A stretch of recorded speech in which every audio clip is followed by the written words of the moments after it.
Okay, so I'm just going to share one last link.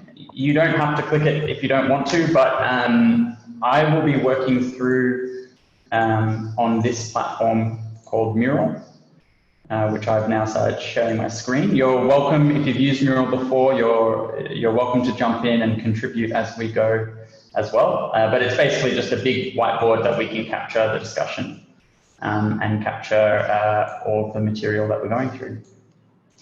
To kick off, I just wanted to give you a really brief overview of where we've come from so far. Like I mentioned before, there's been 4 discussions already. We had 1 discussion with Parkour Earth Federations, 1 discussion with people we'd broadly called influencers, but we just use that as a collective term for folk who have connections to many different communities. And that was an attempt to know that while we can't reach everyone, we might be able to reach some people who reach lots of others. Then we had another session with parkour professionals, whether they own a business, whether they are professional athletes, all those different people that for them parkour is their life. And then another session, which was just a broad open session with the grassroots community. And out of that, we really covered 4 topics. There's sort of a question around the why of why are we even doing this, Parkour Earth, that is. A question about how, what are the principles that should guide us for how we operate, a principle about what we do, and then finally a question about how we do those things. So a really quick overview, just to orient you on some of the discussions that I've had so far and give you a bit of an idea. But the what we are discussions and why we're here, we've talked about some of the challenges with Parkour Earth, not being super clear about what it's for, needing to have a positive, not just a fight against the Federation of International Gymnastics. And then we spoke also about some skepticism because Parkour Earth hasn't been as visible as it would have liked. And then on the flip side, we talked about this aspiration for it to be a voice of some sort for all countries, creating strong established organizations to helping other organizations stand up, and connecting experience both within the community and then between communities. One of the really beautiful quotes that I wanted to mention was this one here, and I think that stands out for a principle that I really loved that came up in one of the sessions. I want a governing body who knows what I know about parkour, who understands my view of the world. And I think that resonated thinking about a body that is of the community and made up of the community. Many other sort of headline items that came out around providing a voice for the diversity of the community, protecting parkour from those who seek to take it from us, connection between communities rather than solely a representative body, promotion of parkour, and a centralized voice. In terms of how we operate, we spoke about things like transparency. We spoke about things such as being democratic and genuinely representative of the community. We spoke about making sure we respect that there are many different types of parkour and we're not saying which ones are better or worse or in and out. We spoke about the organization being accessible and inclusive, that it's designed that it doesn't just fall down the minute the first board leaves and the next board has to come in. There's some leadership sustainability there. And then as well, this balance between, there's this movement around competition and professionalization, but not losing sight of the community that we have as well. In the what bucket, we spoke about Parkour Earth maybe being sort of a facilitation of knowledge and how knowledge is collected. So aggregating international knowledge and then communicating it out to the whole world. If there's best practice happening in Brazil, how do we connect that with practitioners in Germany, for example? Protection and advocacy. So FIG is a great example there, but all sorts of protection and advocacy. We even talked about, is there a way to talk about protection of heritage status for places of importance to parkour communities? Recognition of standards, enabling things like coaches to travel and still be insurable. Funding, the big bucket, how do we sort of create opportunities for funding? And then the promotion of access, both for non-practitioners to start, and then also for emerging parkour organizations and practitioners. And the last thing, and then I'll stop monologuing, is the how do we want to communicate and where do we want to engage with these sorts of things. And I think there's many ways we could go into this, and there's a lot of other things we spoke about that I haven't copied onto this board, but we talked about the principles of making sure that the voices that we're reaching are diverse, that they're not just your standard sort of European 17-year-old boy that's jumping in to the discussion, that we're also reaching all sorts of different groups that are underrepresented in the community at the moment, that there are many different types of voices even within Parkour Earth, and that we're not just communicating in English. We also spoke about the onus should be on Parkour Earth to engage, not on others to engage with us. That we need to engage where people are and not sort of take a build it and they will come approach. To use the community and all of the expertise there, and enabling sort of direct sharing of experience. And this last one I think was really important, that if we really want to be a voice for the whole community, that we don't just limit it to official members and federation members of the organization, which is a typical international sporting body approach. So that is a huge and quick rundown and a lot of information, and I don't expect you to need to take all that in immediately. But I wanted to just kick off asking you, well, firstly, why are you here, and what's your interest in Parkour Earth?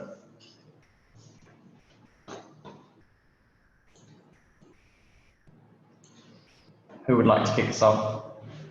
I'll jump in. This is Cordelia. I'm here. I'm the executive director of Parkour Visions, which was the first of 2 nonprofits in the parkour community in America. And so I'm very interested in the growth of parkour in the ways outside of like the sport of competition. And as a woman, I'm here as a woman, obviously, for the women conversation, but I'm also very interested in the heritage conversation. I would also be interested in looking at, I'm not sure what the exact wording is around it, but a conversation about sort of like what is trespassing, right? I remember this is not a women-specific conversation, so feel free to, we can talk about another time, but I'd be very interested in looking at, like, in different countries, there's different laws for what is private property. And I remember once there was an urban exploration group that went to, they got caught in some country, and basically their lawyer was like, did they actually do anything wrong? They were just exploring, nothing was damaged. And that was is the law correct? And I think that would be a very interesting conversation for Parkour Earth. This is probably a very down the road conversation, but it's just annoying to get kicked out of spaces, and I think there's a conversation about that in the law space. Yeah. One day. Yeah, that's brilliant. No, thanks. Thanks. No, that's great. Thanks for kicking us off. And I think an important point to raise for you is, of course, this session is specifically targeted around women and sexual minorities in the parkour community, but by no means have that restrain what you want to contribute. If you want to contribute around those communities specifically, fantastic. But it was really also about making a space for those voices that are usually underrepresented. So please, wherever you want to go, we'll go. Cool. That's what I got. Thanks, Cordelia. Carolina, did you want to jump in? Yeah, sure.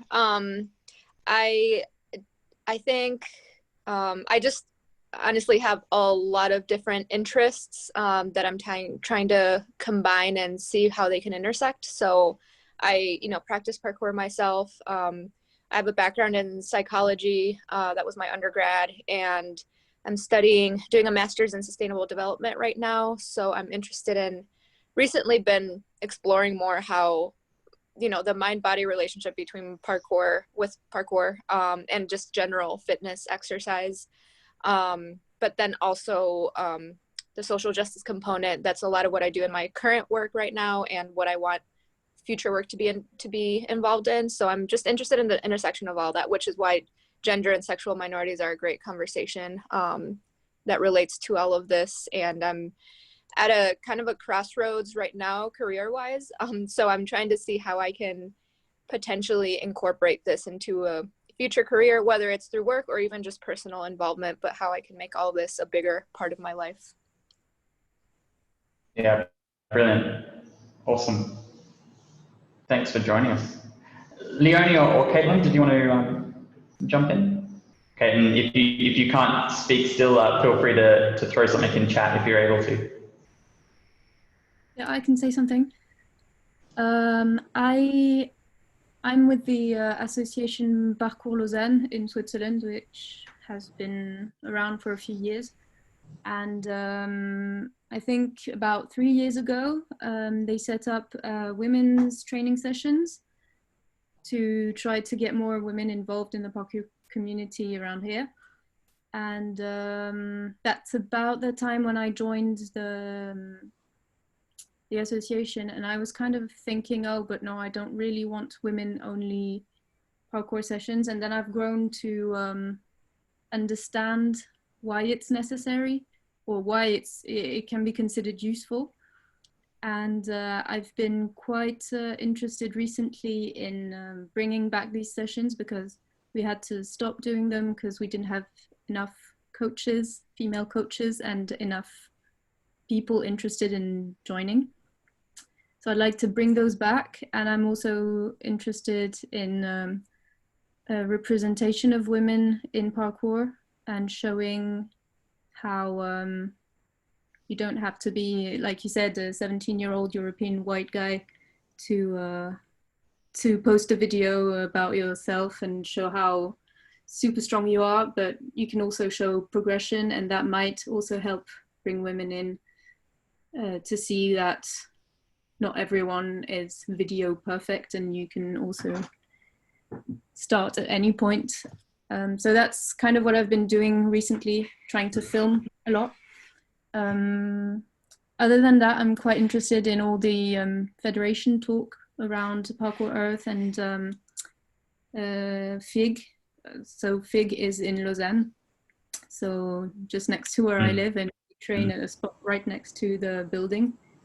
And the question of what is trespassing is also really interesting, because this spot that's literally 2 blocks down from FIG, we keep getting kicked out by the police or insulted by the people in the buildings. And so we've had quite a lot of talks with the police, officially and unofficially, and with the people, the residents.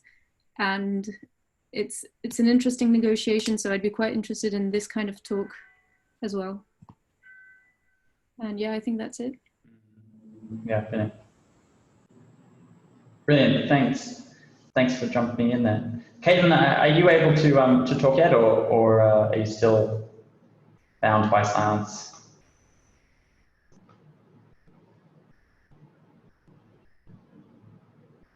I'll take that as the latter.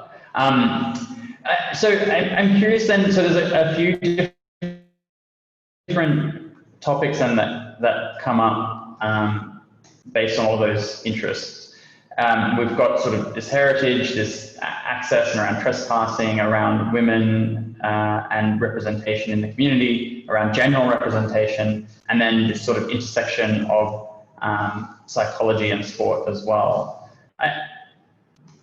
For all of you, I mean, where do you see, if anywhere, I mean, what is the Parkour Earth piece in that? Is there an international component to that or not? I mean, where do you think an international body comes into it all?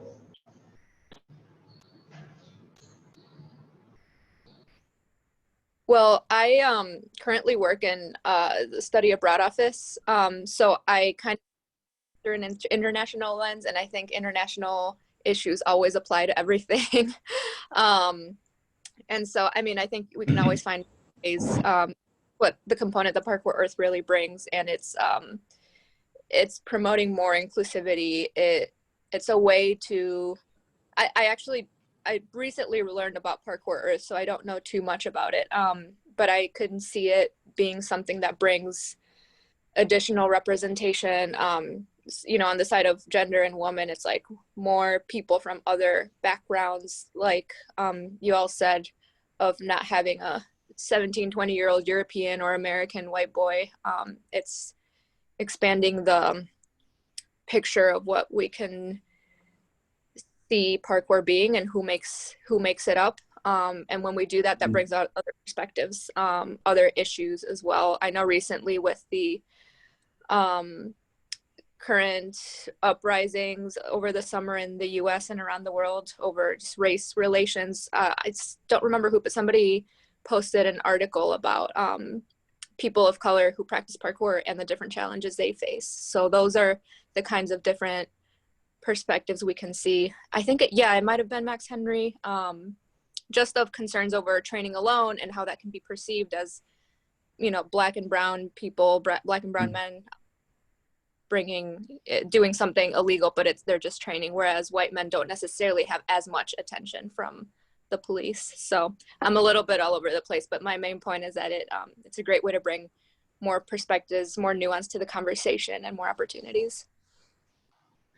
No, I think that's a great point. I mean, it's not just around, and I think there's an interesting point here for Parkour Earth to think that the organization can't just be a static receiver of participants, but in some cases has to go out and actively seek representation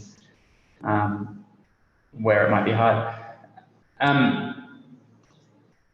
Louisanne, welcome. We've just really kicked off jumping into it, and I just thought, well, before we get too deep, if you wanted to introduce yourself and just let us know your interest area and what brought you into this discussion tonight. Oh, hi. Thanks for still welcoming me in if I'm late. Sorry for my mix-up. No problem. And stuff. Hi, I'm Louisanne. I'm part of Team Estuary Concrete based in London. When I saw the title, it was actually Kasturi that asked me if I was interested to take part. And I'm like, yeah, definitely down, because if I had the choice, I wouldn't identify as female, I would identify as non-binary.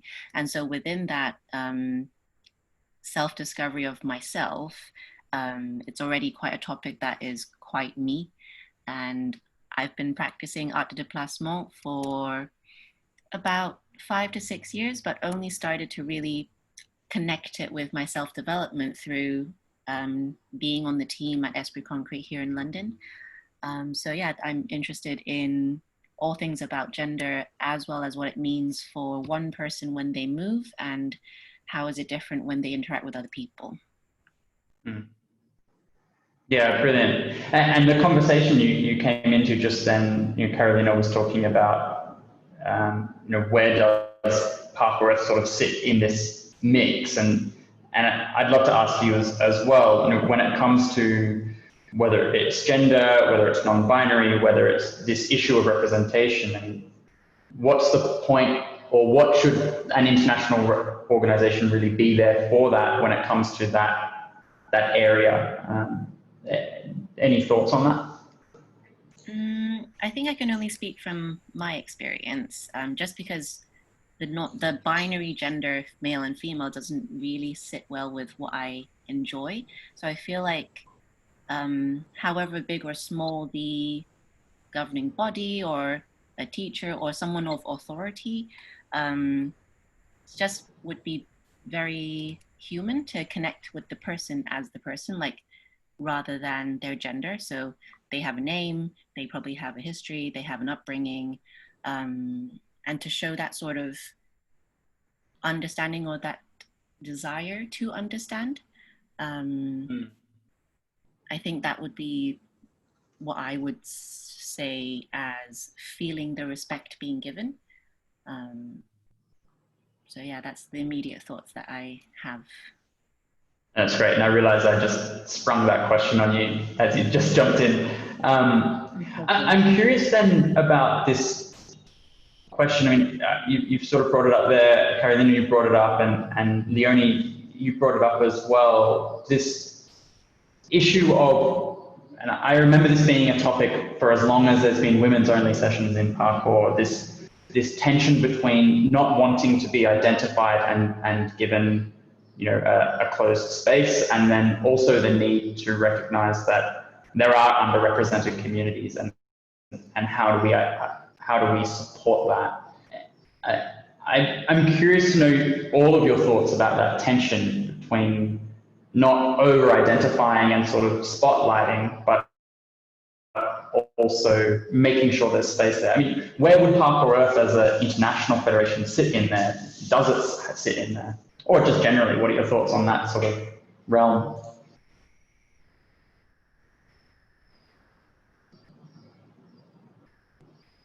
Maybe I can jump in. I think that both, how do you say that in English? Non-mixed groups and mixed groups are necessary, and it's for me the female only. Well, we used to call it female only, and then we had a talk with one of the participants who identified as non-binary, who called us out on this and said, "Oh, maybe you should include also, or just call it non-cis male session or something like that, to include other genders and female only." And so we thought, oh yeah, actually we didn't think of that, and that's what we changed on our website after that. So that was quite an interesting experience. But we've been kind of struggling with the idea of the main criticism of non-cis male groups is that, oh, but you're kind of segregating the community, I feel. And then, but at the same time, it's extremely intimidating for people who can't recognize themselves in what is kind of perceived as the parkour community from the outside to kind of jump in, because you don't see yourself being represented. It comes down to representation again, I think. And so I guess for a federation like Parkour Earth, maybe I like the idea that Louisanne proposed, to represent people as people and not just like taking them for genders, as in to be careful of tokenism in a way. So not feature a girl because you need a girl, or feature a person of color because you need to feature a person of color, but, and maybe also in terms of ability, and as in able-bodied or non-able-bodied, but also in terms of beginner and advanced practitioners. But maybe that's a lot in one go. Sorry.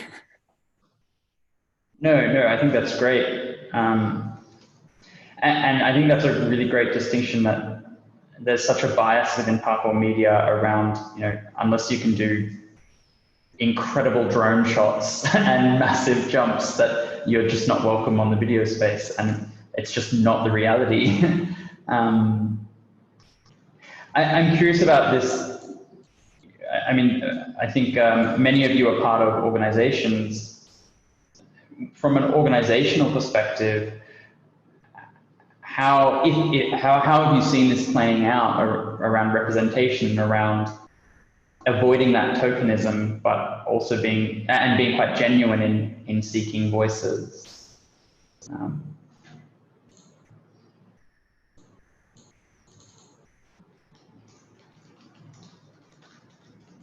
I think I can offer something that Esprit Concrete tries to do.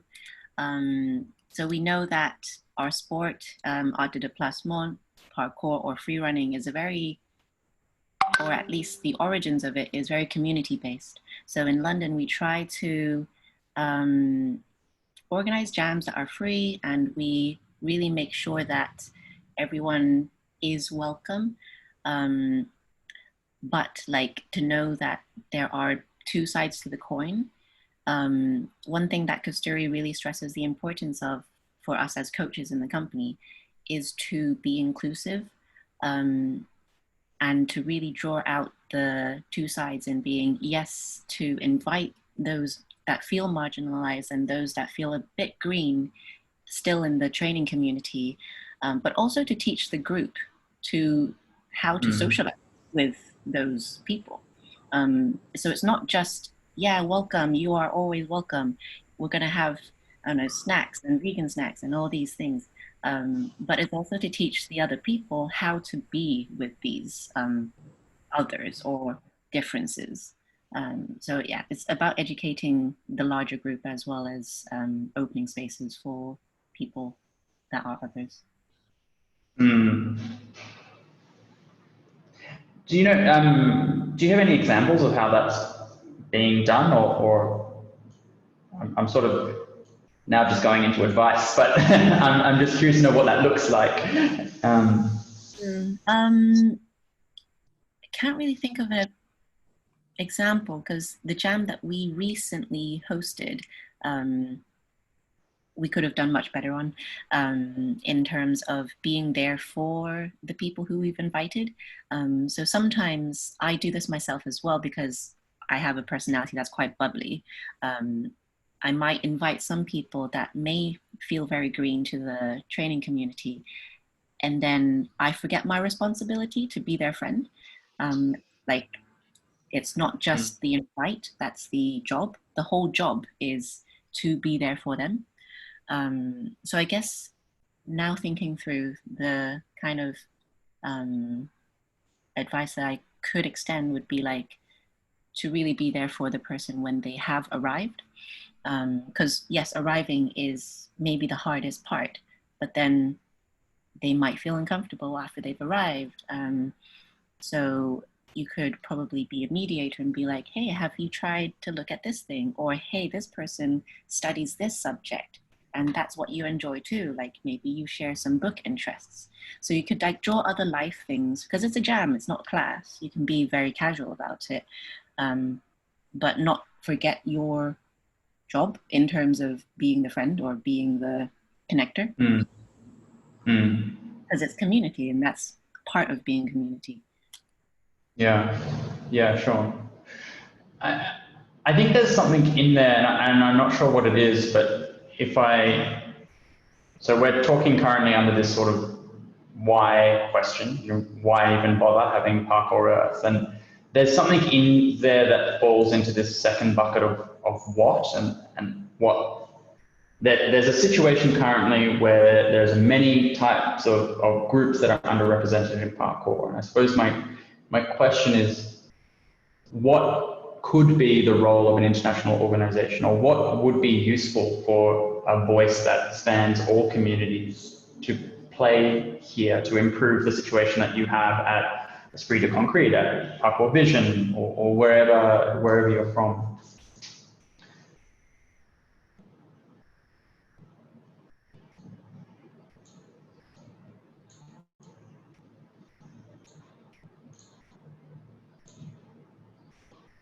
I could jump in with a quick suggestion. I think Lizanne, you mentioned training, not only having special groups for women and non-binary people, but also teaching everybody how to engage with each other and be around each other. Maybe some training sessions around gender dynamics or race dynamics. That could be something that Parkour Earth organizes, and it's not like you all need to have all the answers, but this is why we have resources and networks, and reaching out to different people who can speak to that. Something sort of like training the trainer or just the community members. And that could be potentially part of a coach training kind of situation, where if there's workshop for coaches, that's subjects that could be taken into account, as well as the actual parkour teaching bit.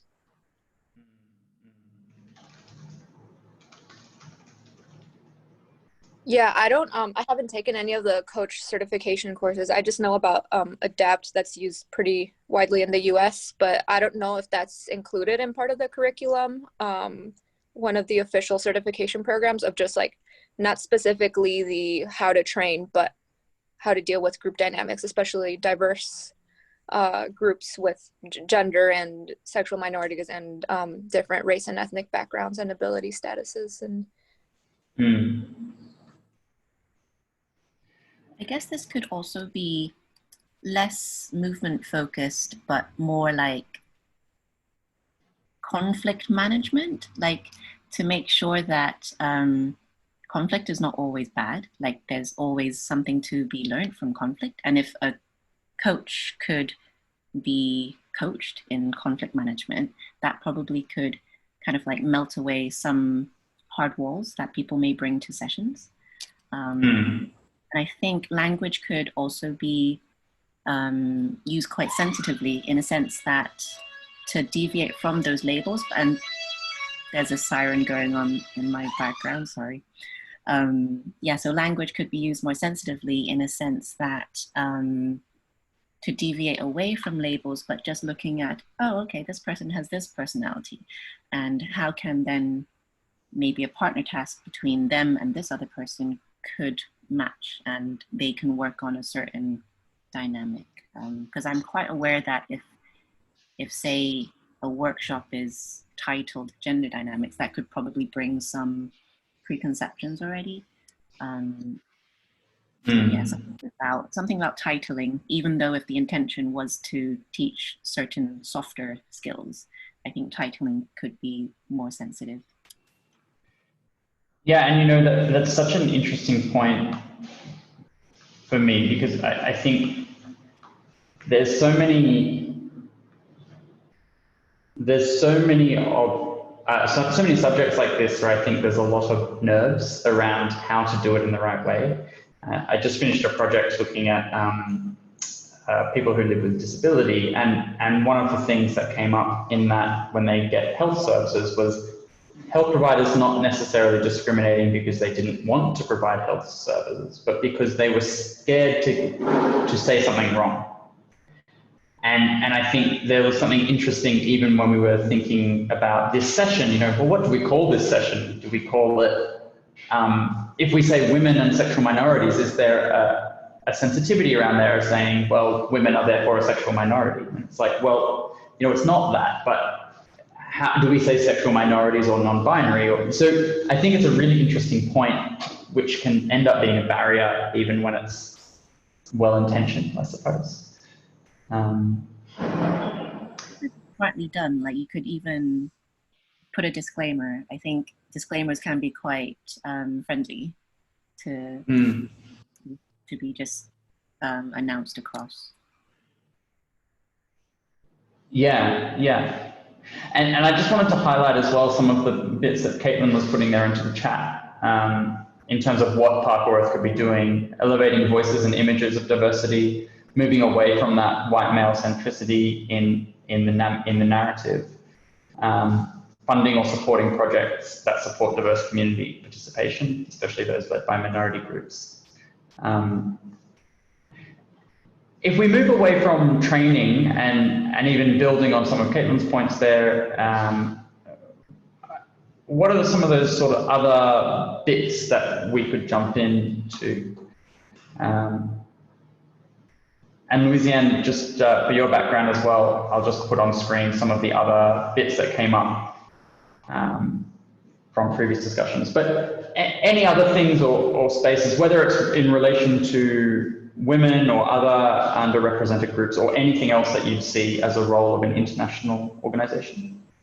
Another conversation would be trans people in competitions. I don't know if that necessarily a stance would be made, but that's something that came up last year or the year before, pre-COVID, in the pre-COVID world, with NAPC. There was I know at least one trans woman who was not invited to compete. I was told that they couldn't compete after they entered into the they went through they qualified for the finals, and they were told not to compete during the finals.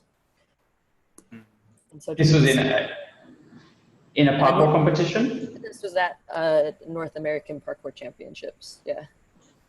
Right, interesting. That's a really interesting challenge. I mean, was that resolved, or was it just that's what it was? That's where it was. I know that that athlete did put out a video on YouTube discussing her experience of it, and then NAPC or Sport Parkour never said anything public about it. Mm. And I'm wondering, like, when you raise that in terms of Parkour Earth, what's the picture in your mind about Parkour Earth's role? Yeah, I mean, I think inevitably the competition conversation has to be something, right? Because we are talking about FIG, and that's also a conversation about competition. So I'm not sure specifically what that role looks like and what actions there would be, but there's, to me, clearly competition is a conversation to be had as a governing body. Hopefully not the focus, because I do think one thing I love about parkour is it's not just competition, just like how the way I see gymnastics is very competition focused. But it is something that, does bring a lot of people joy in our community. And I think it's something that needs to be recognized and dealt with maturely, so we don't turn into a competition only based sport. Mm. Yeah, it's a good point, and it came up previously around, if some of the international legal structure around an international governing sports body mandates that you determine rules for competition. And one of the conversations was, well, if FIG does that, that actually wins them a lot of points in terms of recognition from non-parkour international bodies, like the IOC, for example. So it is a really interesting one, whether you support competition or not.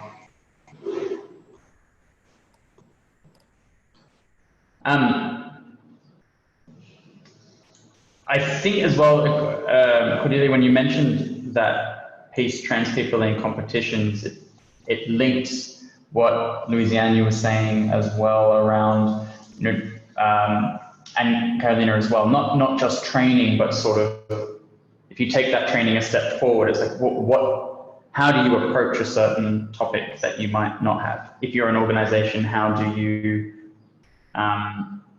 set a policy or a standard or a rule in relation to those sorts of things? And there's something in my mind around, well, maybe there's a role for Parkour Earth to set the sort of standards so that they are designed in a way to increase representation, or not hamper representation at the very least.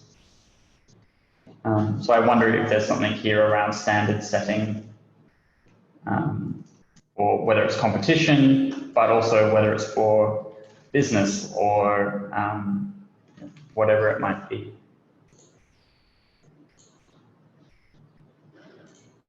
Caitlin, you put a monster comment into the chat. No, I'm sure it's really good. So Caitlin says, Parkour Earth is intending to do, it needs to be clarified what Parkour Earth is intending to do in the competition space and what it views its scope of authority to be. The reason is because most international sporting governing bodies are primarily focused on IOC development. And is Parkour Earth going to follow that model? Are there organizations that you can point to that represent the model of governance that we're looking to? And if Parkour Earth is going to take over Olympic development in competition, it's absolutely critical to address gender and equity in competition. This is like a huge question for Parkour Earth. And I think this is more an answer to the question at first. I'll preface this with saying part of these sessions is that the board wants to know whether the community wants Parkour Earth to keep pursuing that. Parkour Earth came out of the fight against the Federation of International Gymnastics, but very quickly became aware that that's not the only thing. So it's come up quite a bit in the other conversations that there is a space there that Parkour Earth needs to play in. Because of one of the summary points I mentioned below around this respect for different forms of practice. It was a principle that came out, and recognizing that, you know, as you said, Cordelia, there are a lot of people who do like competition, and that's part of our community. So I know there's discussions there that Parkour Earth does think it has a role there to keep fighting the good fight against FIG. So yeah, I think that hopefully that sort of answers your model, but your question. But I think the bit where the organization wants to be different is the way that we do that, and not being just that. It doesn't have to just follow a traditional sort of, you have a national federation who goes to an international federation who goes to the IOC, and that's it. They really want to rethink that. And Caitlin's question, you know, wanting to know the repercussions of the decision one way or another. If PKE does step in, what happens? If PKE doesn't, what happens? It's a great question. I can take that one on notice and put it to Damien and the board for you, because I think it's a really good one. We've had some discussions in these sessions about that. I'd love to know your thoughts on this topic. If it is important to the people in this room, you know, do you see Parkour Earth as playing a role in competition? Thanks. I can actually briefly step on with vocal for a second here. I saw a lot of background noise.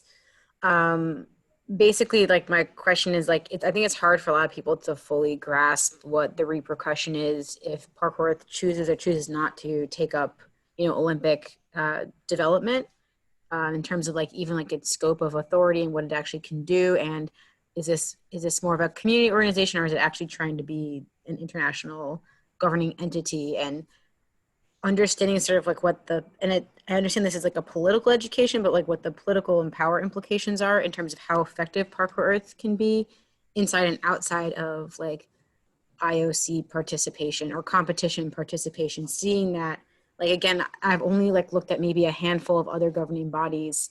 Most of them seem to be very, very focused on Olympic development. And so that's why I was like, I don't know if there's a different model you've looked at that's successfully governing its sporting industry that doesn't cater to Olympic development, because I want to educate myself to then be able to say yes or no. I think because sometimes it's like maybe Parkour Earth doesn't have a choice in terms of like whether or not it needs to participate in that dialogue if it's actually going to have authority in the space of governance at like a recognized national scale. And so that's really what I'm getting at there. Is like, do I feel like Parkour Earth should be involved in competition? I think they cannot afford to not be involved, because it's not like it's something that doesn't exist inside the community at a huge scale. I think like the States alone has almost 100 competitions, or had 100 competitions almost on the schedule this year through a couple different leagues, and you have them internationally now.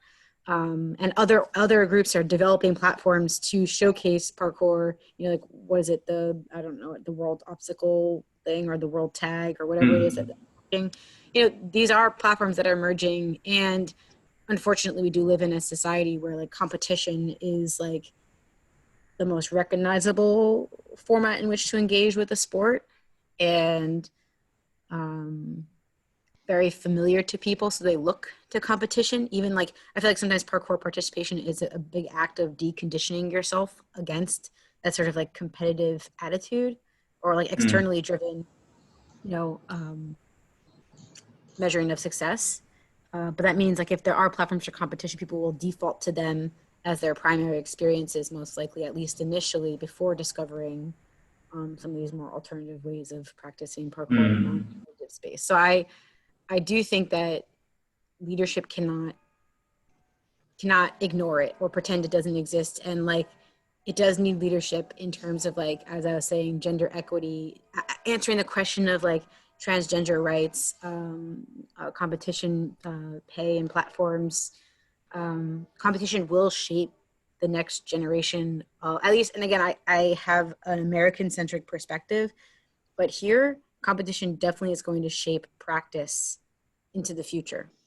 It's going to shape what practice looks like, how gyms teach, how people participate. It's going to become an integral element of the discipline, whether or not you agree with it. And plenty of people know that I am not very pro competition.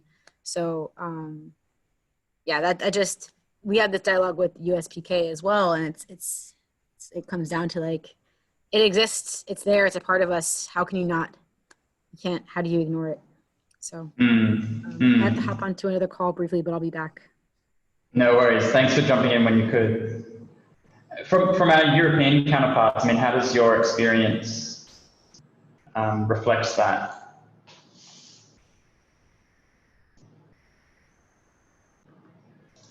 Well, in France and Switzerland, there's been not a lot, to my knowledge, of competitions that are kind of big, except for FIS. But then again, I kind of follow that through the internet, and I realized that there wasn't that much going on there either. I mean, you couldn't see any videos, you couldn't really see the results of the competitions. It wasn't very prominently featured, but we have a lot of kind of local small competitions. So we have, for example, one going on in Vevey sometimes, or one going on in Geneva this weekend. But it's very much for the local practitioners who enjoy competing with their friends. And it's not, I think, like in America, where possibly it's a lot more kind of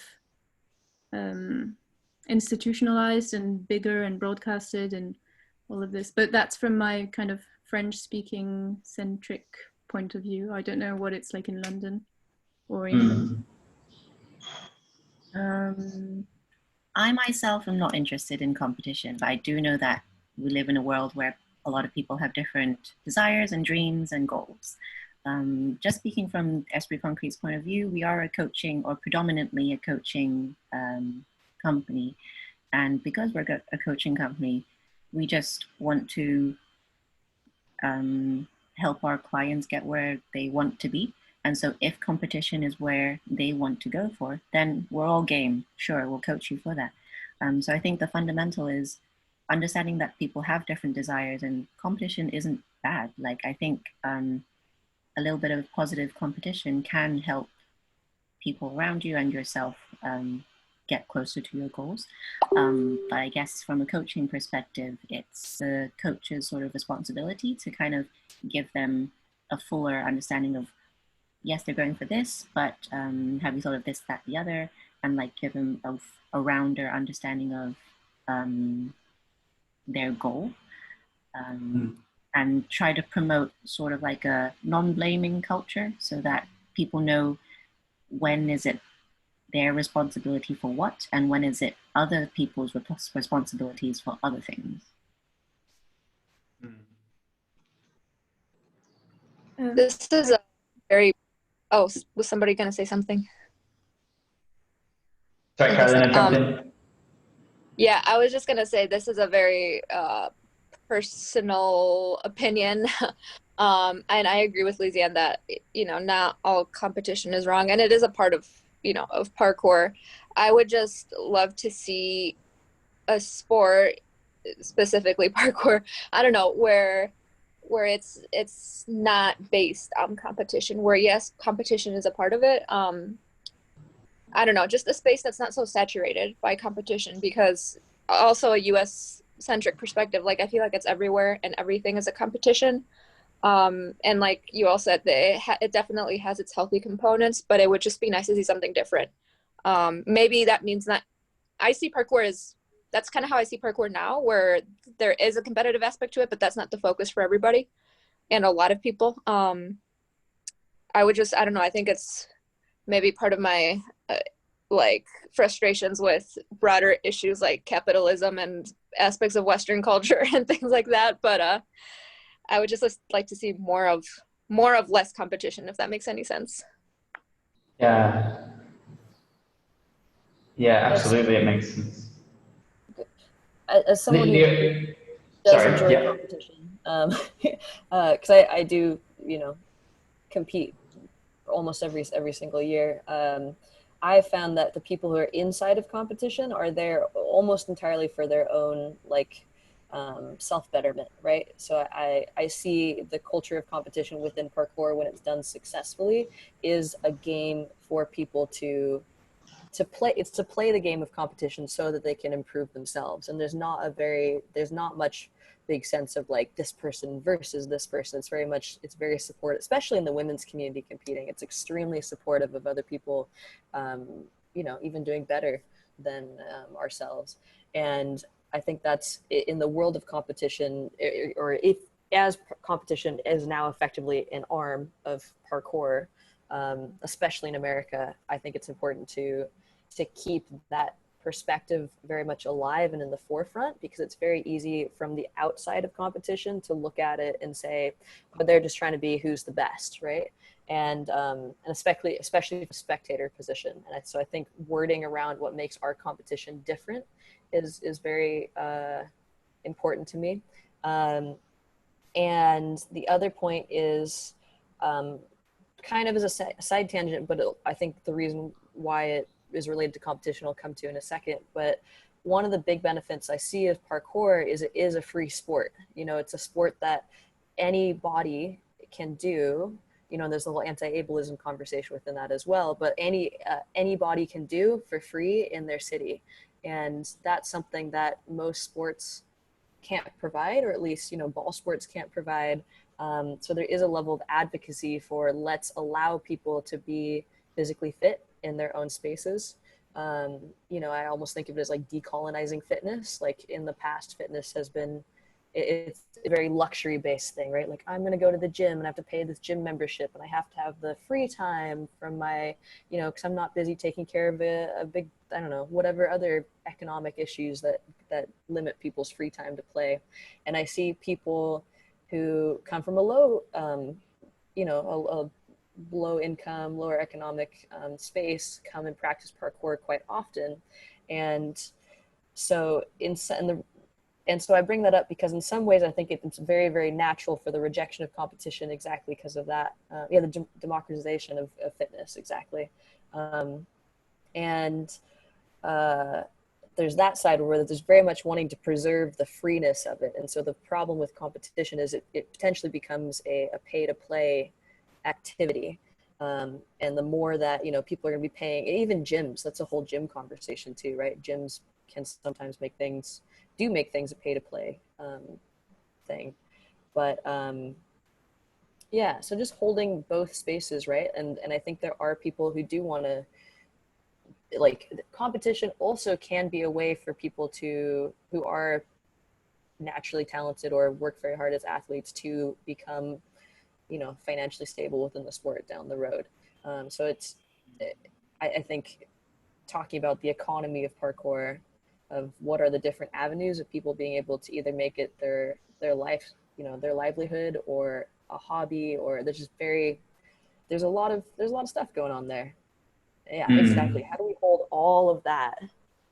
The hobby, the lifestyle, for me, it's my full-time job, like all of that. And competition in some ways does allow people to have a full-time job. It does allow coaches.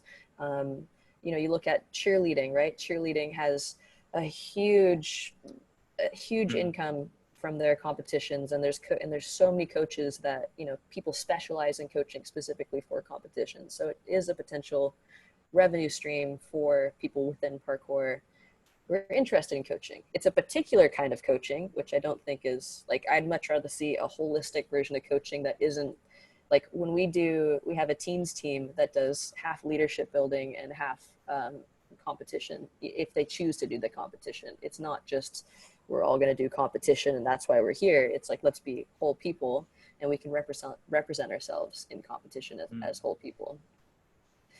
Also, another side note, I'm like one more quick ramble about competition. No, please.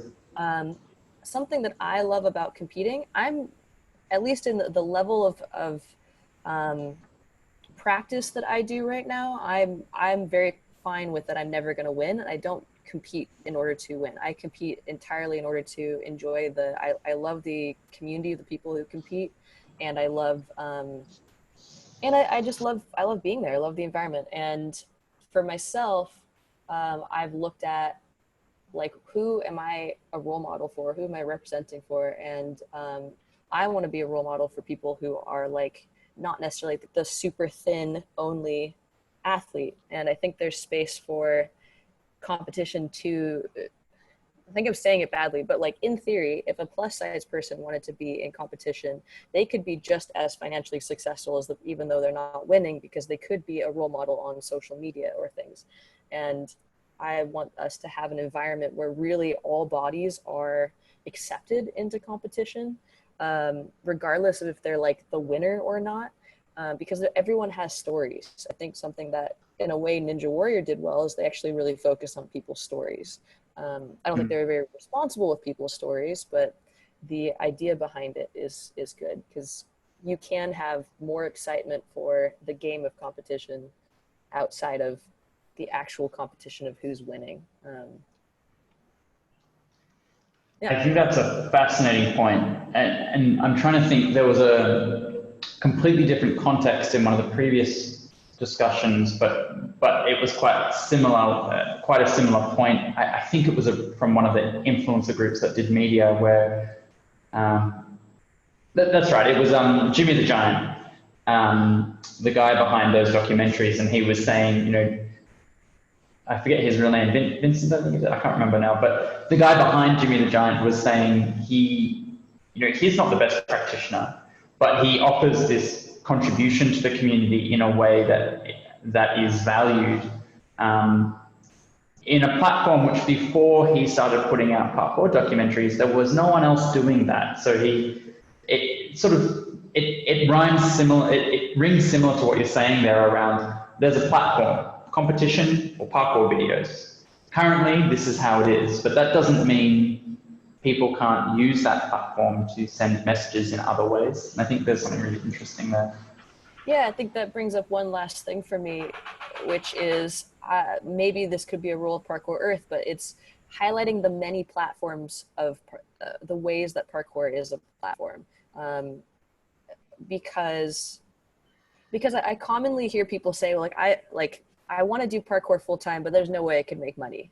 You know, there's no way. We all know that you're not going to make enough money to sustain yourself in parkour. Like, sure, you can vagabond yourself for a while, but we all know it's not enough money.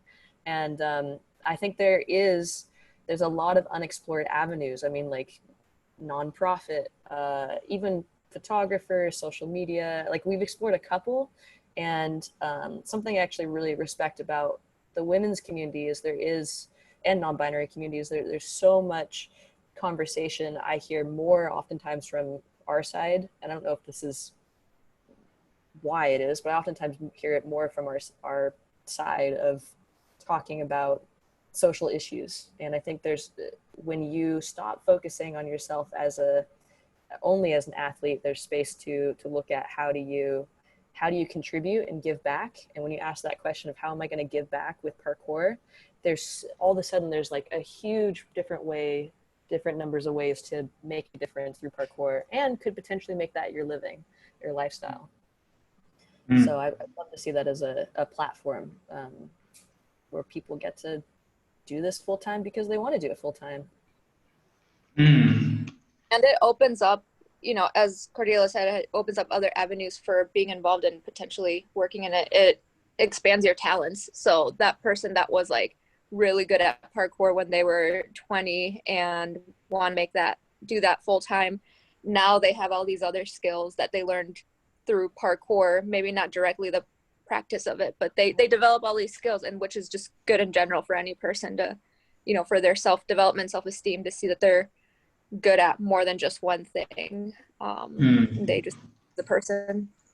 Also on that note, I'd love to see maybe tools for just like basic business practices, and also how to like grow a business, start it. I don't know, like, I mean, obviously there's so many different ways to start a business, but I even think of Casturi, right? She was like, I want to do therapy and I want to do parkour and I'm just going to make it up. Boom. And it's now this amazing, beautiful thing, a Spirit Concrete. I'm so glad to, you know, see you on this call.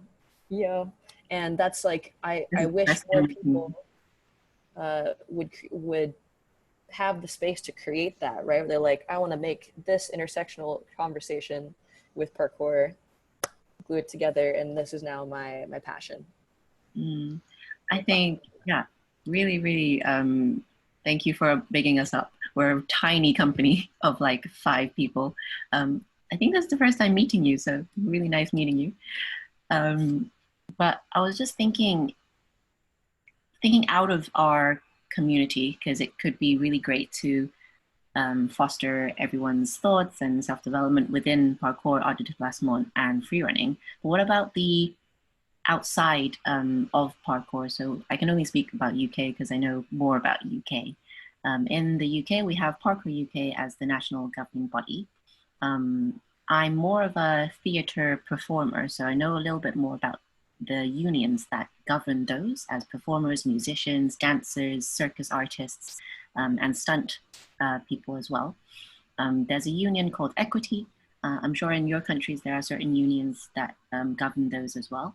But I feel like some extra connections between parkour governing bodies and these unions could then safeguard more of these, say, like pay rates or safeguarding support for performers like that. Because I feel like, yes, there are probably some people dedicated their lives to be parkour athletes, to be art de déplacement athletes, to be free running athletes. But say for me, as a dancer, as a performer, circus artist, it's kind of like I kind of fall between the cracks, and the current pay rates and the payment cards don't necessarily like safeguard my training or the years I spent on training. If there's no qualification or stamp saying like I trained at this thing and therefore I deserve this pay rate or things like that. I feel like organizations like Parkour Earth could have maybe conversations to start with unions outside, but could, subsidize or sponsor or whatever in terms of money stuff, that kind of support. I don't know if that's something that is too big to ask, but it could be a conversation to start looking into. Yeah, that's a fascinating one. And I think it expands really nicely on a discussion we had around if you're a qualified coach under, say, Parkour UK, and you travel to Australia, well, your qualification isn't recognized and you are no longer insured.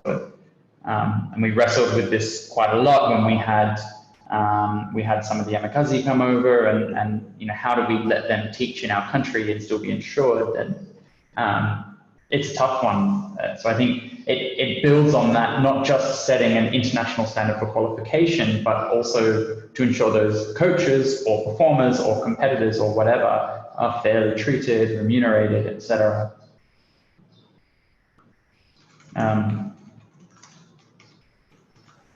also just noticing how much this conversation is not about our gender or sexual, or sexual identity, right? And I think that's actually very relevant, because what I experienced within my earlier years of parkour was, this is like almost a decade ago, but almost at first it was like, we're really excited that you're a female and you're participating. And I was like, I don't want to be called like the female athlete. I just want to be an athlete who happens to be female. And I think the reason why these conversations are so important is because the more you talk about other things outside of our physical body with parkour, the more people are going to feel like they belong, right? Like all of this conversation, there's so many different avenues of which we can all fit in as women, and it's no longer just about the movement.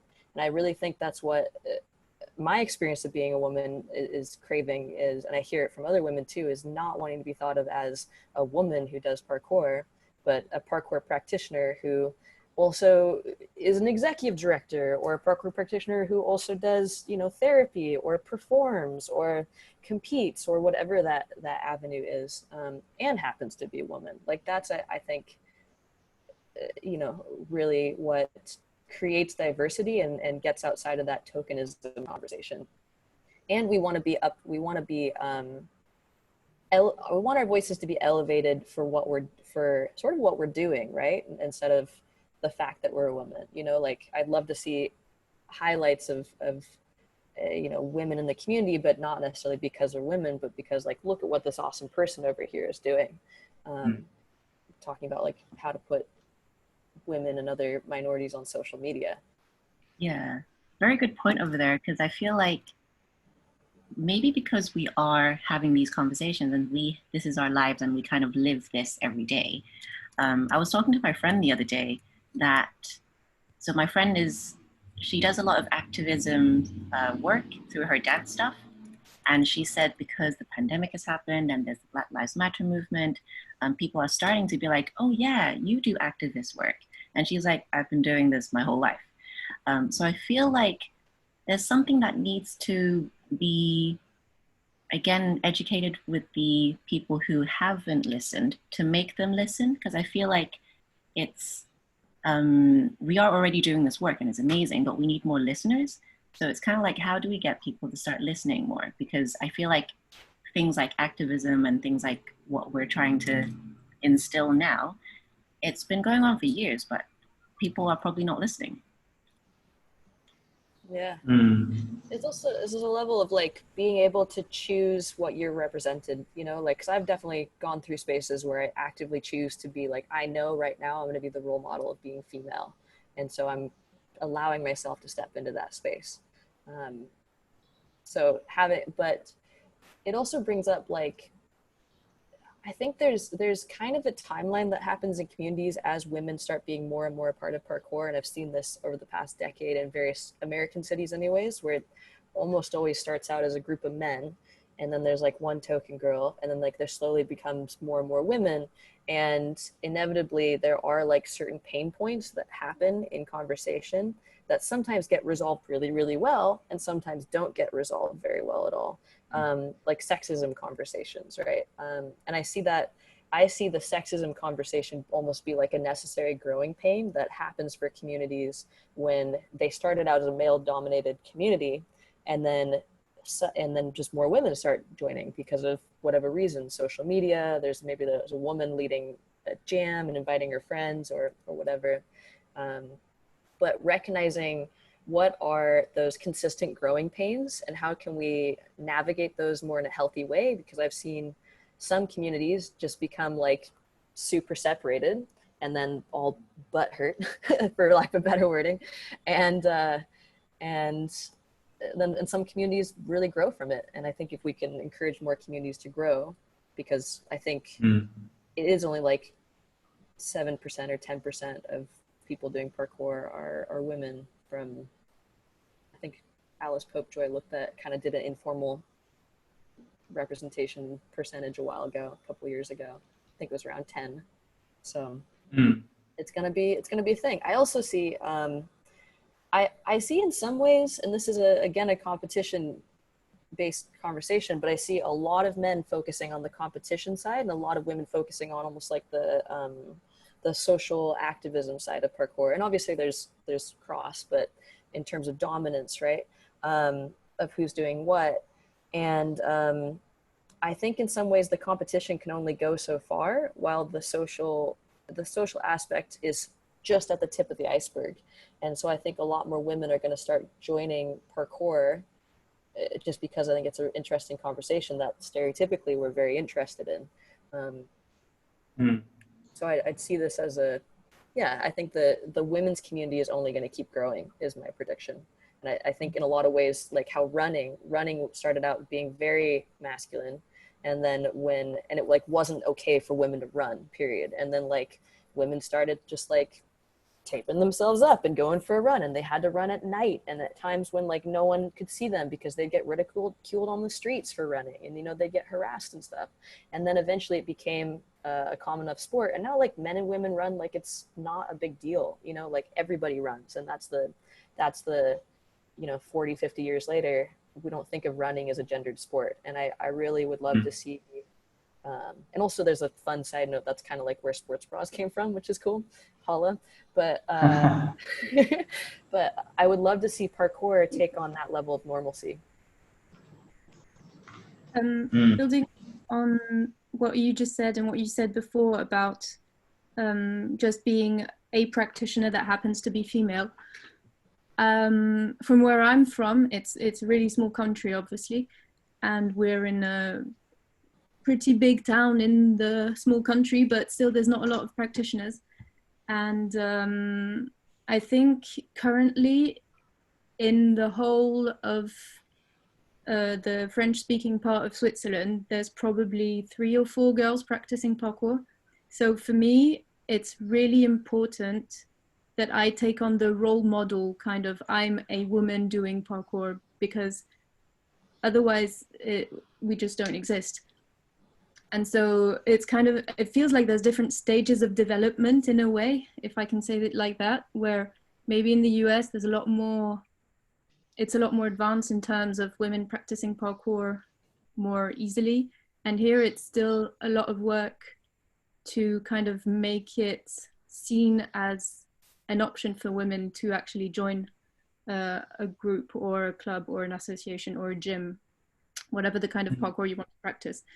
But so in a sense, I agree, because I really want to be able to just practice my parkour and be one of, I was going to say one of the guys, see how it's kind of ingrained, but yeah, I just want to be one of the practitioners. But every time that we get an email from a girl who wants to maybe try and join, then I feel like I have the responsibility to be there and to welcome her, like Louisanne said. And it's quite a lot of work for one person, so I don't know how that could affect Parkour Earth, but maybe not just focus on girls or practitioners like all the others, but also look, they exist and they have something to do and have something to say.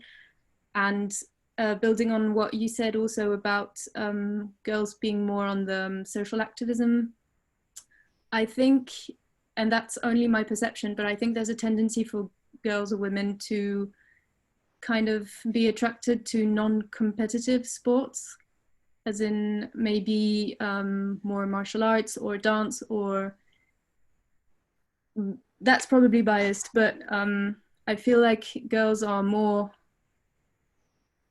probably they would join more easily if there's no pressure of competition right out the box.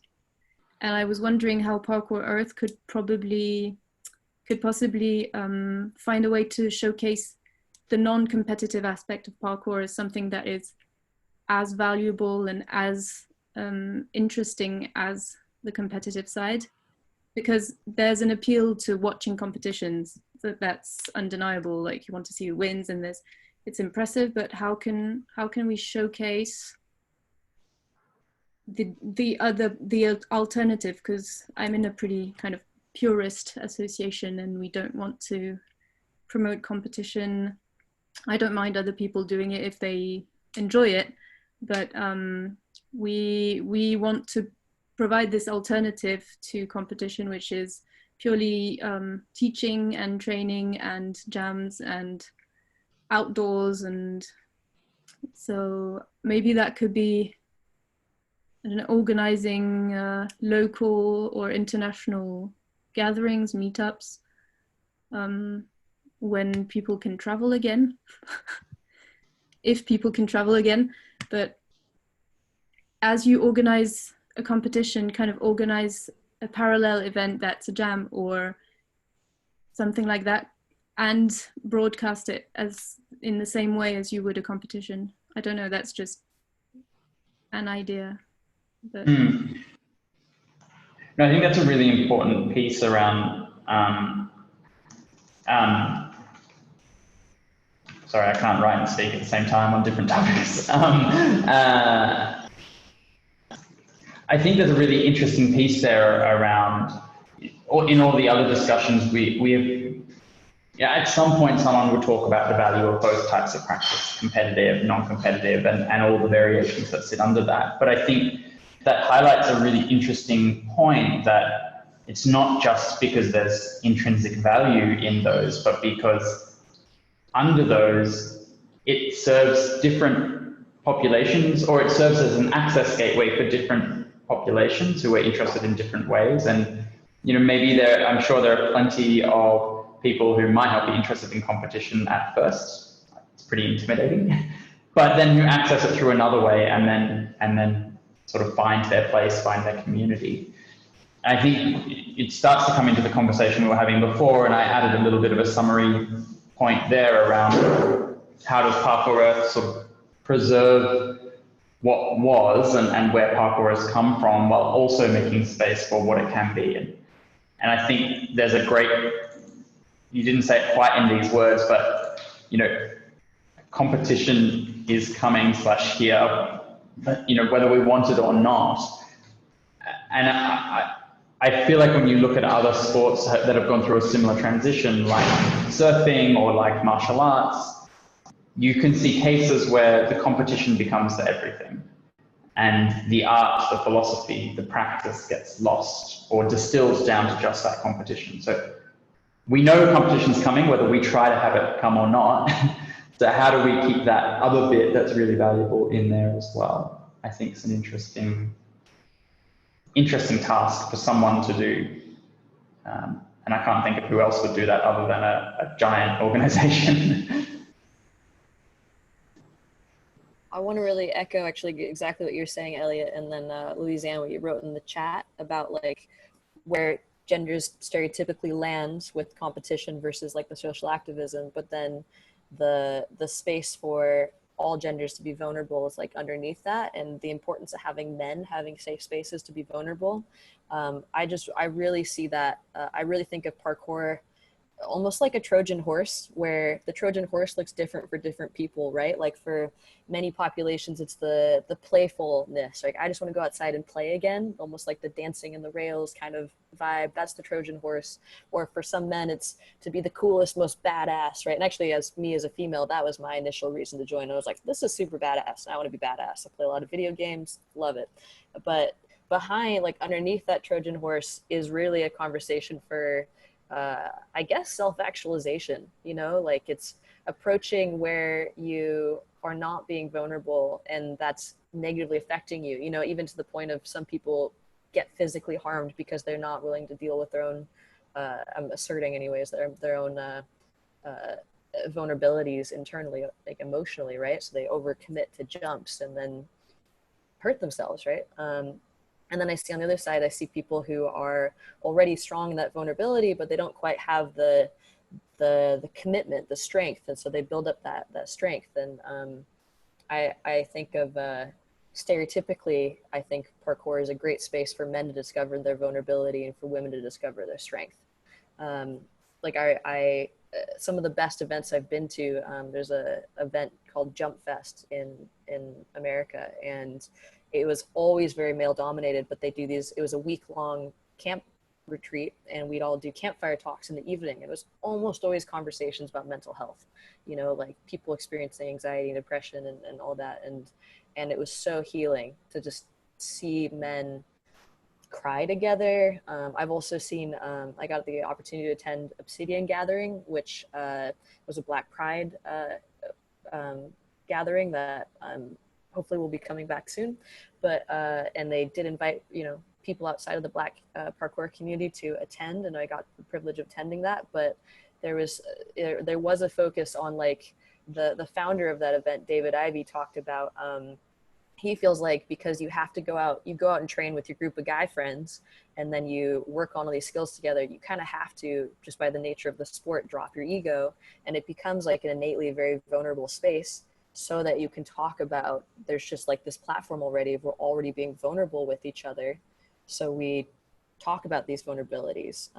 And I think that's a great thing for stereotypically men to discover as we talk about issues like toxic masculinity. So I mean, that's another reason, like, again, competition looks really cool, looks really badass, but it's like a Trojan horse for people to get those more vulnerable moments when they realize it's not all fun and games, and you got to like figure your life out to make it sustainable, right, with your practice.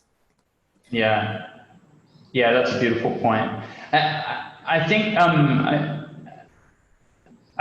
we've got about 25 minutes left, and I want to leave some space just to gather any questions before we go away. But so we've talked sort of broadly across. I've only put it under 2 topics, but I think what we've done is talks about a bunch of the whys generally, but also specifically, especially around that, holding those tensions and creating spaces and creating access points. I think that starts to give me as well ideas around the how, and I think rather than looking at the how in terms of principles for how Parkour Earth should discuss, a question that I'm really keen to dig into is how we engage. And I think we've sort of talked around this topic a fair bit of, the classic community example we've spoken about, women's only jams, non-women's only jams, or this tension between wanting to be representative but also knowing that some spaces intrinsically exclude. I don't want to just talk about that, but it is a question that's been in my head throughout this conversation. How do we balance that? And I feel like we've sort of spoken around it a lot, but I still don't have a post-it note I can write that says, here's an idea or here's a thing. How do we engage and be genuine in that representation, but also not tokenistic? It's very hard to answer, I think. But maybe that's the point, like to make everyone know that it's difficult to host something like this and to engage something like this. But coming from a therapeutic side of things, I think it's important to understand who's going to come and what is going to make them feel safe. So maybe some members of the population shouldn't ever train with another member of the population. And that might be it. That might just be life. But I think coming back to knowing the people and understanding what makes them feel safe is important. To then know how to kind of illustrate an engagement for these people. So say like in the UK, there are some gangs that cannot meet. And how do we then, and sometimes maybe in the same borough, we hold a youth class, but some kids are not allowed to meet other kids. But if I didn't know that, then I wouldn't be making a safe space for a kids class. So I think just understanding your population is very important. There's also resources in the nonprofit sector, and I could forward one to you, Elliot, if you shoot me your email later, but talking about how do you take a population of people and guide them from being someone that you are serving into them leading their own community. And so there are steps for that. And I think it does go back to that conversation of like, what are the necessary growing pains and what are the guiding conversations within those growing pains, which could be conversations like, when is it appropriate to have women's only gatherings? I don't know if it ever will be not appropriate, but when is that like the focus in order to gather more people, when is that not the focus? When does that become a segregated event, depending on where the community is at? Maybe it's a bit too obvious, but to invite the people that you want to have represented as well. If you have a jam that will be very male dominated, maybe actively seek out some women who do parkour and help them attend and help them access the jam. So maybe that's something to do with, maybe you need accommodation, then we can find out some solutions, or actively make it simple for them to join and invite them in. But that could be also people of color, that could be trans people, that could be any kind of group. I'm actually really glad you brought that up because, you caveated by saying maybe it's too simple, but I think that's such a great point. I think often we just don't, there's an imbalance already in the way people receive information. And if we don't actively try to fix that imbalance, then that underrepresentation will always be there.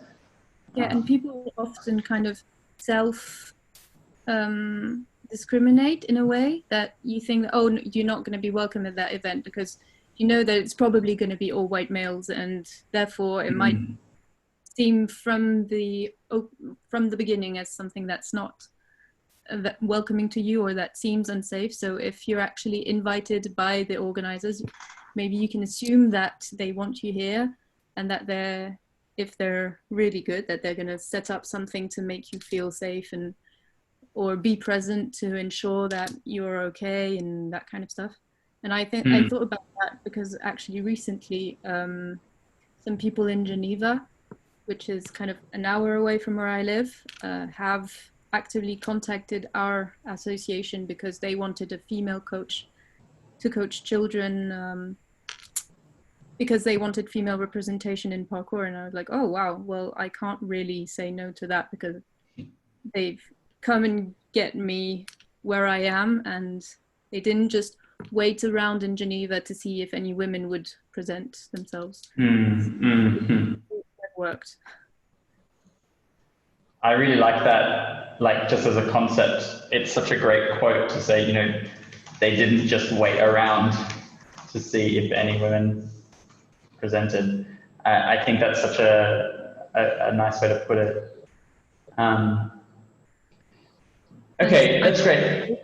Well, I mean, I feel like women who are already, maybe I'm generalizing, but I feel like myself being already included in the local community, I tend to try to wait around and hope women will show up. And that's why I think also women-only spaces have to actively be, or if not women-only spaces, but just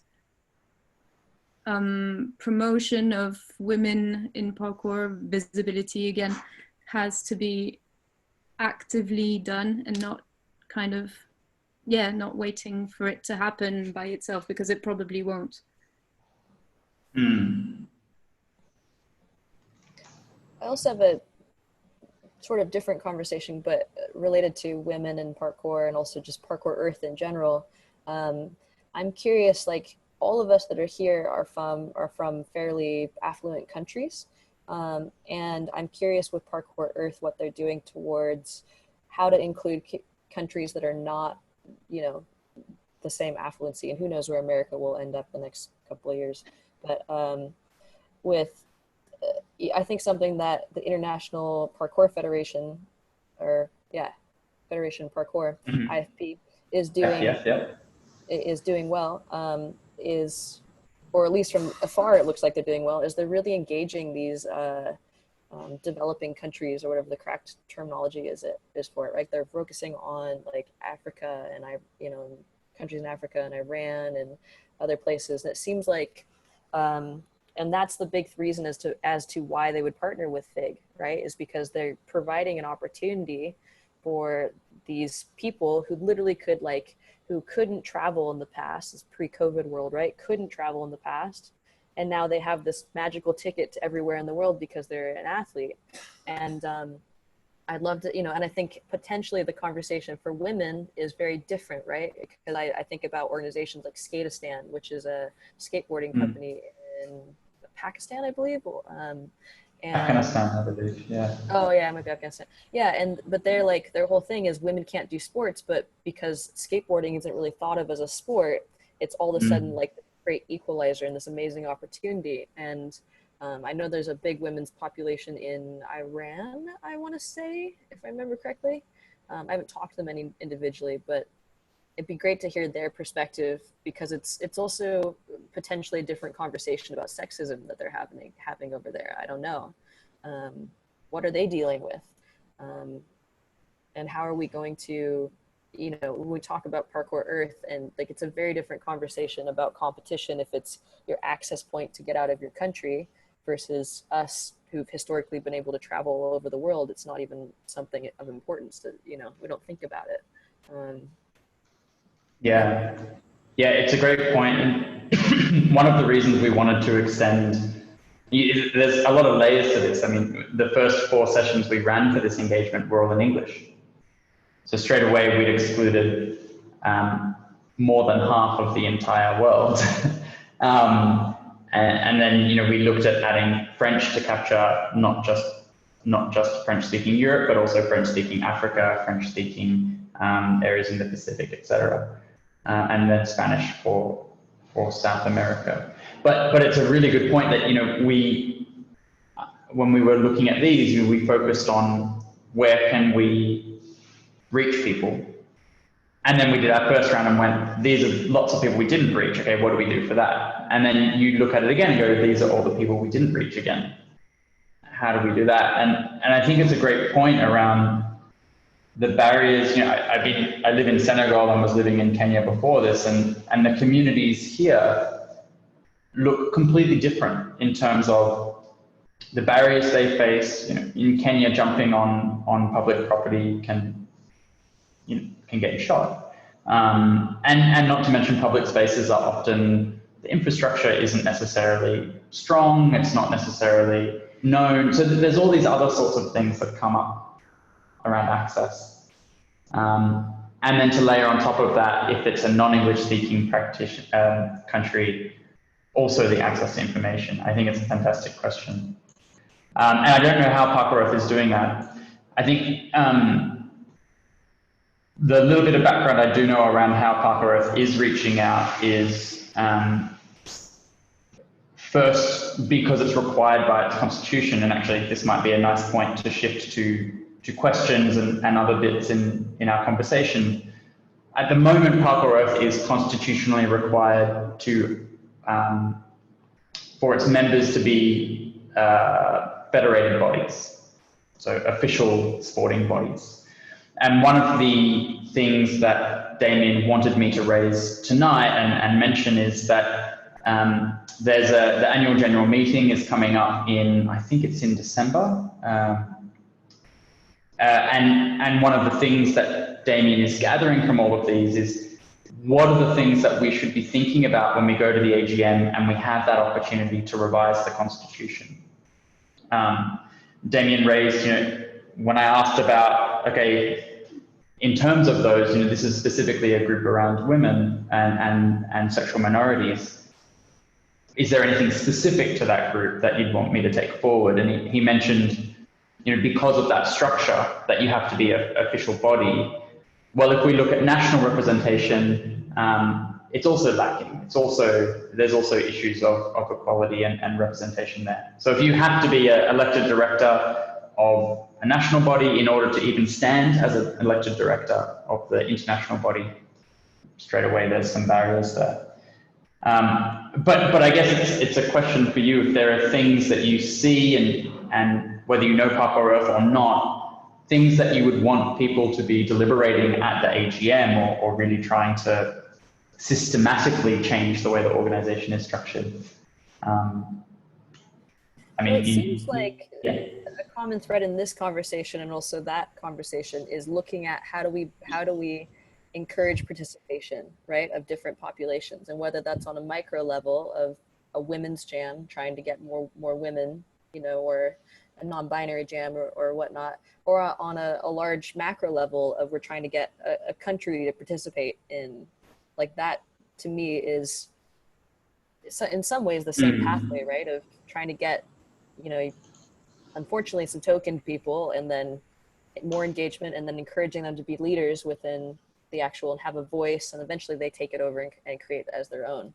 So it would be cool to see maybe Parkour Earth, as they're doing that, their own research of that, maybe coming out with a document of here's a process of like kind of common steps and common conversations even that happen as you're bringing someone in from being an interested population we want to serve to being now they're a leader of Parkour period. Yeah, I think that's interesting. Someone raised on a previous discussion about as well the need for the organization not to put the burden on the groups themselves to solve this problem. I think it's very easy to say, you know, if you're talking about people with a disability, if you want a solution, well, tell us your solution, and if you don't have one, then we won't do anything. You know, and there's a difference between not engaging, and of course engagement and collaboration is necessary, but also not overburdening or not relying on that community to solve the problem when they're probably coming from a, you know, just because you're disabled and you've been excluded, doesn't mean you're also an organizational design specialist. So I think there's an interesting tension there of, does Parkour Earth lead, or does the community lead, and how does that interaction happen? That's a bit of a ramble, but we've got about 10 minutes, and I think I just wanted to open it up for anything else you wanted to contribute, anything else you would want Parkour Earth to consider, be aware of, or indeed any questions that you wanted to ask about Parkour Earth. I was previously on the board, so I can try to field any questions if they're comfortable, but if not, I'll take them all back to Parkour Earth and get them some answers. Unfortunately, it's about 4 a.m. in New Zealand, so Damien wasn't able to participate today. But yeah, any questions, additional comments, last little things you wanted to add in?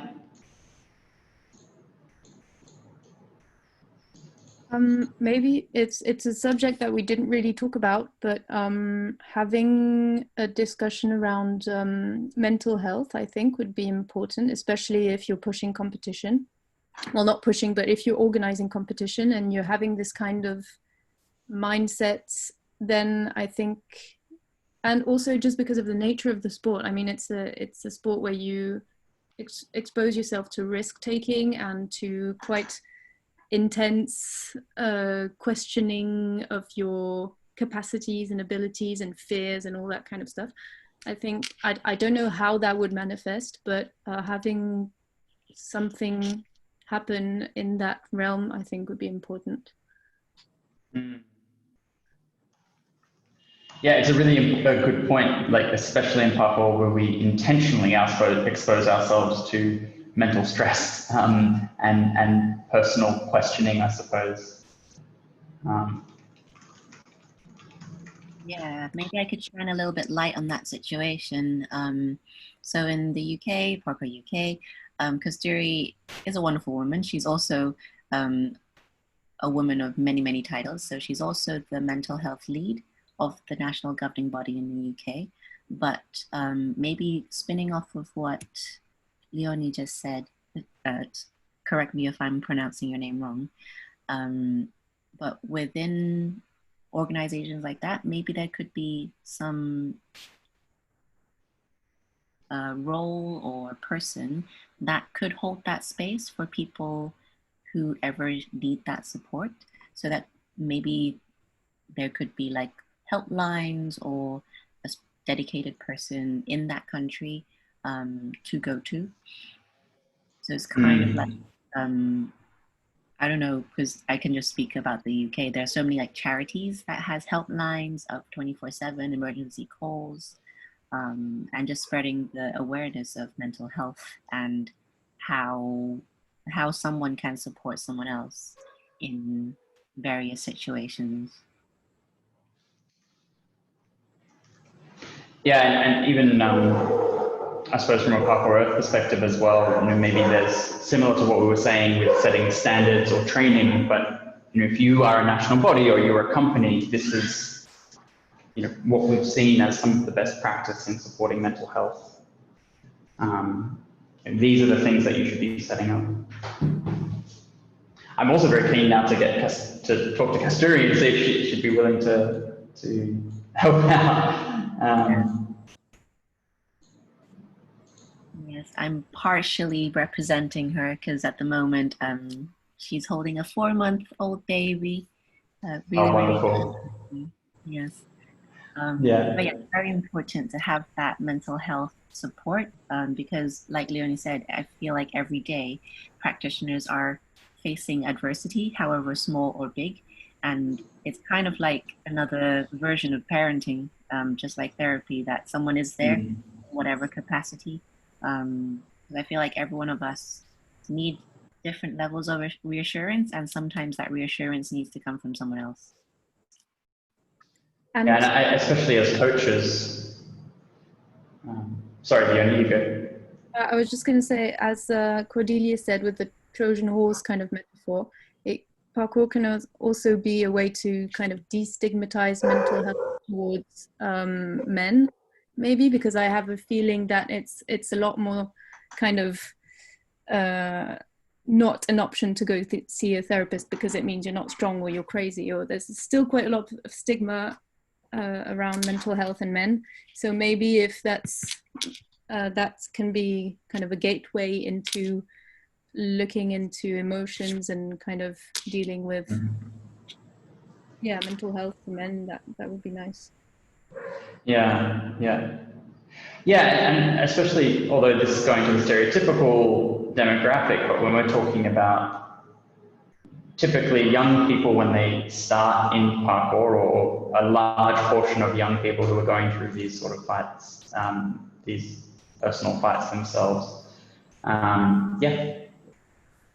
Is there, in the same way that this event was tailored specifically towards women and then the different sexual identities, is there one that is going to be specifically tailored towards men and their issues that they're dealing with? No, we didn't do that, and maybe this was the wrong way to think about it, but I think the first 3 or 4 sessions were only men, not by design, but by who turned up. Actually, it might be the first 2 of 3. Sorry.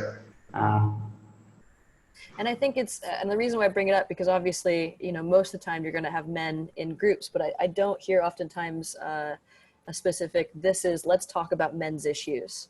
I think it's sort of like, let's talk about all these other issues, and then men happen to be there. But women, on the other hand, are always like, let's talk about being female. And then, as you can see, we've talked about all these other many issues. So I think which again, it's important to have the space because now you have a bunch of women showing up. That's just where we're at in the sort of the development stage internationally, I suppose. But I would love to see a space that's specific to men talking about men's issues, to see what comes up from their perspective. Because we're talking from the outside being like, there's a lot of depression conversation I'm seeing over there, but an opportunity to talk about it. It's a really good. It's a really good question about like the value of being explicit about what we're trying to find out. I like that point. While there's always men in the groups that we've had, but not explicitly to talk about this topic, and I suppose it can get buried. Which I think is, that's part of the stereotypical toxic masculinity, right? Is men don't talk about their feelings. Yeah.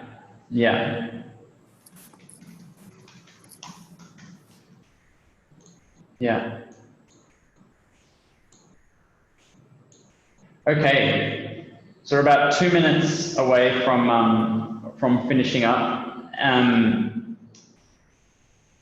I think so. I guess I'll give you another minute or 2 if you have any other questions or comments that you wanted to make in there.